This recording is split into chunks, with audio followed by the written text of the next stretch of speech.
Good morning to all students. आइए बच्चों,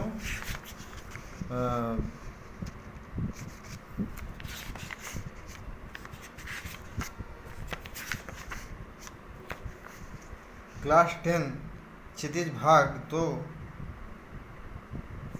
का फर्स्ट चैप्टर जो है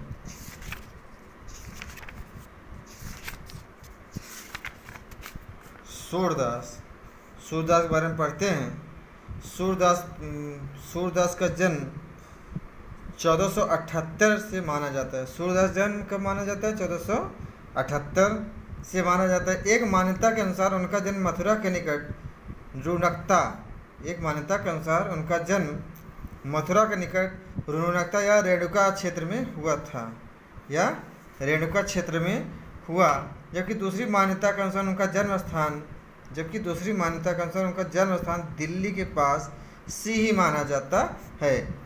महाप्रभु वल्लभाचार्य जी के शिष्य सूरदास वल्लभाचार्य के शिष्य सूरदास अष्टसाव के कवियों में सर्वाधिक प्रसिद्ध हैं। वे मथुरा और वृंदावन के बीच गौ घाट में रहते थे।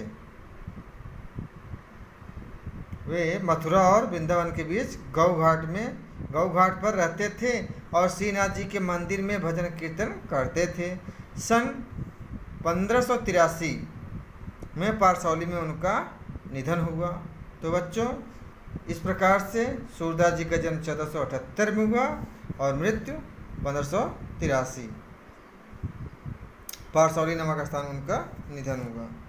उनके 3 ग्रंथ सूरसागर, साहित्य लहरी, सुरसरावली में सुरसागर ही सर्वाधिक लोकप्रिय हुआ।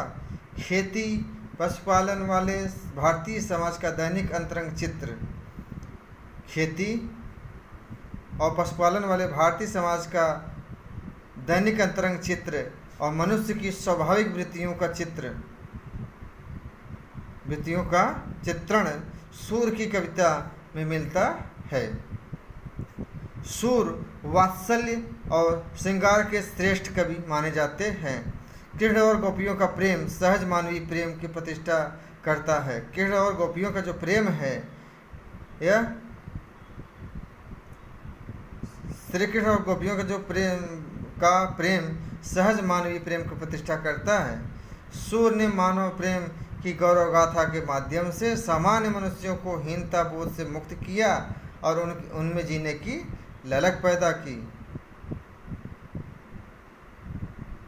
उनकी कविता में ब्रज भाषा का निखरा हुआ रूप है। वह चली आ रही लोकगीतों की परंपरा की ही श्रेष्ठ कड़ी है।